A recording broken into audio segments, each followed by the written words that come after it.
With the registration of trademarks, I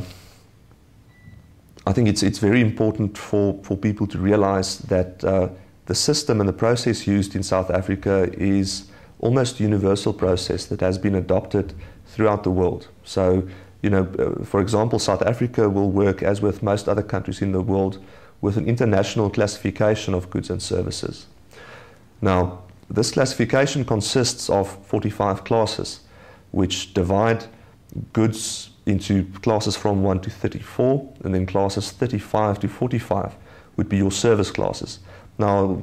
any possible or conceivable product, thing, or a service that can be rendered should theoretically be covered by these 45 classes. If you, for example, Windows on IBM, and you are interested in electronic equipment and apparatus, specifically computer software and computer hardware, then class 9 would be the primary class covering the goods of interest to you. You know, anyone interested in clothing, footwear, or headgear would look at class 25. Now, with the registration of trademarks, you have to identify what the relevant category is, and then you register your trademarks in these specific classes. And with the registration of marks, you have your specification of goods or services, which are really the goods in relation to which your trademark, the goods or services in relation to which your trademark is registered. So the mere fact that you have a mark registered does not necessarily give you the rights to enforce it in relation to any goods or services. So, for example, if I'm in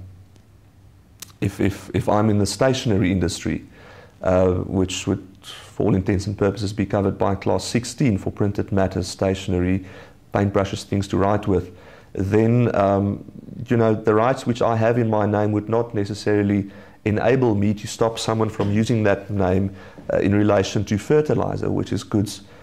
you know, clearly distinguishable from the goods of interest to me. So it's important to note that you can only enforce your trademark in relation to goods which are the same or similar as those in relation to which you have registered your mark. There's a higher degree of protection afforded to the proprietors of well-known trademarks. And, you know, this would obviously depend on case to case as to whether you are dealing with a trademark that is well known. But, you know, where it becomes slightly different,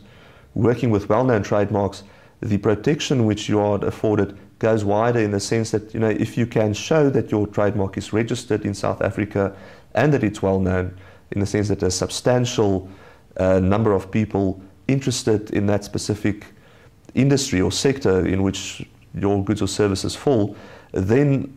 you know, it may be possible that you can enforce rights in that mark without showing that someone is now using your mark or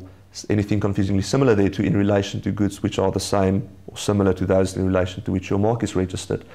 As I say, the protection goes wider in the sense that you can then stop someone from using your mark in relation to any goods.